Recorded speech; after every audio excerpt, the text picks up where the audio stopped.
Chers amis, bonjour. Ce Shabbat, Parashat Emor, et aussi, juste avant, le vendredi, jeudi soir, vendredi, nous allons fêter Lag BaOmer. Lag BaOmer, nous allons en parler et faire le lien avec la paracha. Lag veut dire 33, 33e jour du conte de Homer, qui relie Pessah à Shavuot, et on peut dire que c'est l'anniversaire du mysticisme juif. Pendant de nombreuses années, l'essence même de la Torah, qui est appelée Kabbalah, a été transmise de maître à disciple sous forme de maximes énigmatiques, et ça se faisait en privé, à quelques initiés. Et bien sûr, ces enseignements explorent le processus de la création, la relation de Dieu à notre existence, et les recoins les plus profonds de la Neshama, de l'âme humaine. C'est pourquoi, pendant de nombreuses années, c'est resté secret.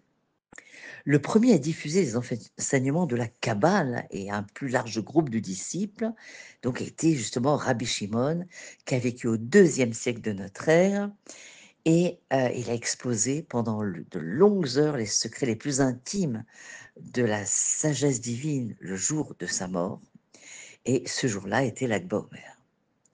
Des siècles allaient s'écouler, et avant que le grand kabbaliste Rabbi Yitzhak Luria, le Harizal, ne proclame que ça y est, le moment est venu de révéler cette sagesse. Et après, le Baal Shem Tov, plus tard, et ses disciples ont rendu cette chorma accessible, d'accord, avec la chassidoute, mais l'Ag BaOmer reste le jour où la mystique juive est sortie pour la première fois du secret, du sod et de l'exclusivité. Et Rabbi Shimon Bar Yochai a demandé à ses disciples de célébrer ce jour comme une fête joyeuse. Et c'est ainsi que dans toutes les communautés, et en Chutz Laaretz, en Eretz Israël, et particulièrement à Méron, où est enterré Rabbi Shimon, eh bien, on célèbre ce jour. Alors justement, l'une des différentes façons de célébrer l'Ag BaOmer, c'est d'allumer des feux. Et le feu, c'est justement, on va allumer des médourotes à Méron, symbolise l'élévation de l'âme, l'enthousiasme spirituel et la joie. Et donc, sur le plan symbolique et mystique, les feux de l'Ag BaOmer revêtent plusieurs significations profondes liées justement à la rouhaniout, à la spiritualité. Le feu, donc, comme on a dit, symbolise la lumière divine qu'il a diffusée dans le monde. Le jour de sa mort, de sa ptira, le feu ne s'est pas éteint autour de lui, ni le jour ni la nuit, selon le récit de son disciple, Rabbi Abba. Donc le feu représente la lumière de la Torah cachée, c'est-à-dire le niveau du sod, représente aussi la Shekhinah, la présence divine intense, puisque Dieu se révèle lorsque on offrait le korban au temple, hein, eh bien Dieu se révélait à travers le feu.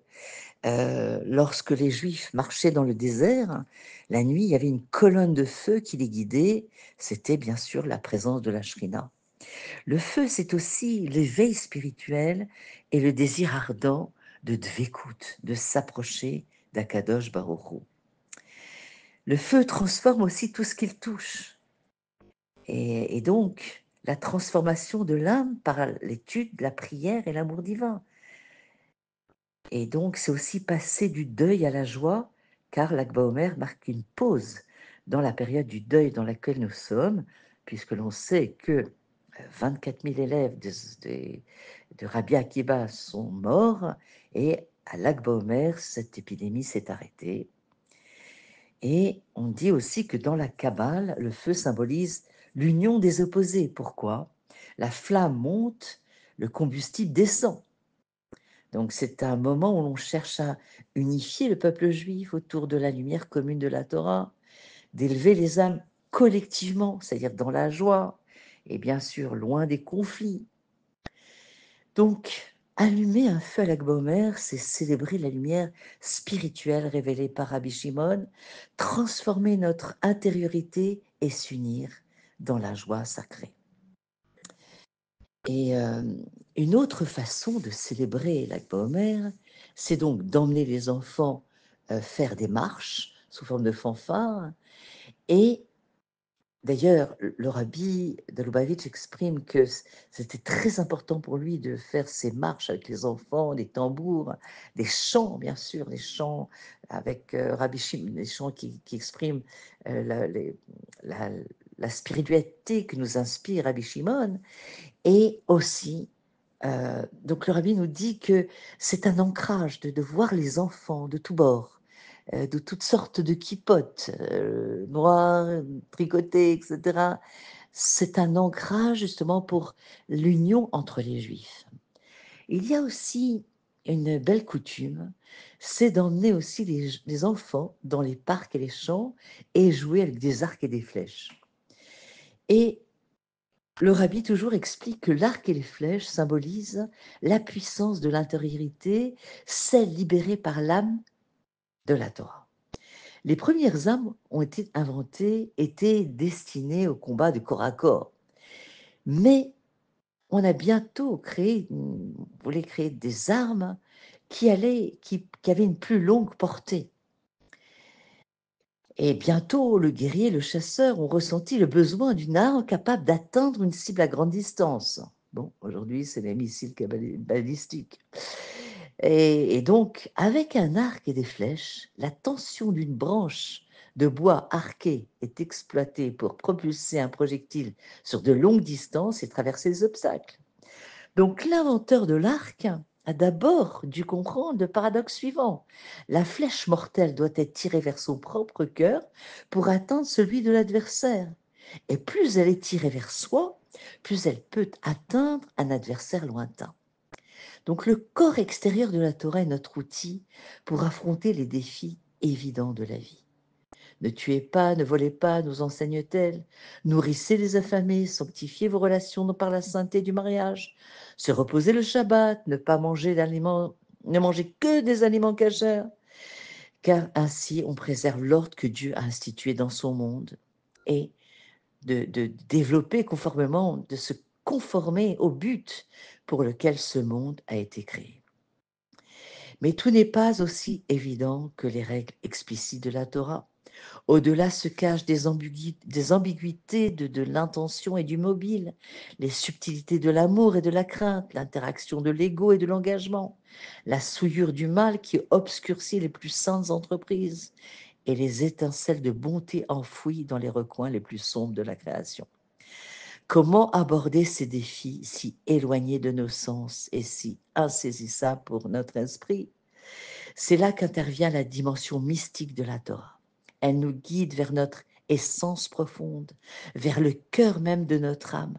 Elle illumine le cœur altruiste du moi, l'étincelle de divinité en nous, unie à son Créateur et à sa création. Et de là, nous libérons la force de vaincre l'adversaire le plus lointain et le plus obscur. Et de là, nous pouvons lancer et exercer notre influence qui est salvatrice jusqu'aux recoins les plus reculés du monde, du monde divin que nous devons faire résider dans ce monde. Alors, pour lier avec la parashat Emor que nous allons lire ce Shabbat, Emor nous parle d'abord du Homer, que nous devons compter le Homer, le décompte des 49 jours entre Pessah et Shavuot. Chaque jour est une mitzvah puisqu'on le compte. Et c'est aussi donc cette période du Homer, comme on a dit, c'est l'interruption du deuil qui marque la fin de l'épidémie. Et la paracha développe l'idée que la sainteté est un processus à travers les Kohanim, les fêtes et le peuple.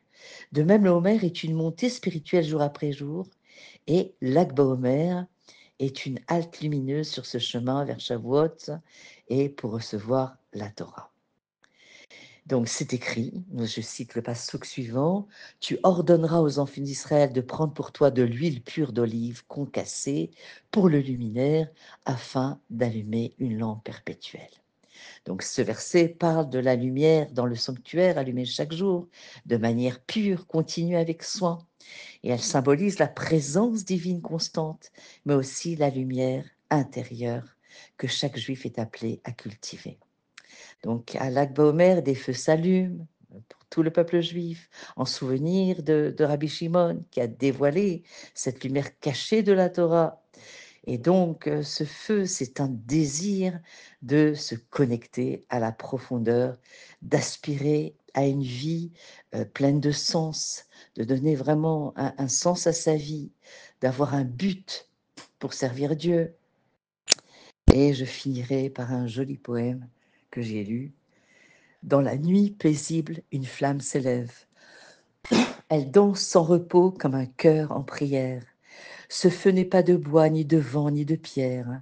C'est la lumière d'un juste éclatant dans nos rêves. Rabbi Shimon, dans ton silence brûlant, tu as livré des secrets des mondes cachés, comme des étincelles d'éternité, allumant les âmes dans le temps. La flamme consume ce qui est lourd et laisse monter ce qui est pur. Elle unit, elle transforme, elle élève une échelle entre terre et ciel. En regardant ce feu, je me souviens que la lumière est en moi, qu'un feu sacré m'attend pour embraser l'obscur et révéler l'essence. Voilà. Pour finir, on était hier avec Rabbi Meir Balanès et dont on dit que quand on évoque son nom, Dieu nous exauce. Alors, Rabbi, Eloka des Rabbi Meir, Aneinu, exauce-nous, et que Hachem nous exauce pour ce dont on a besoin.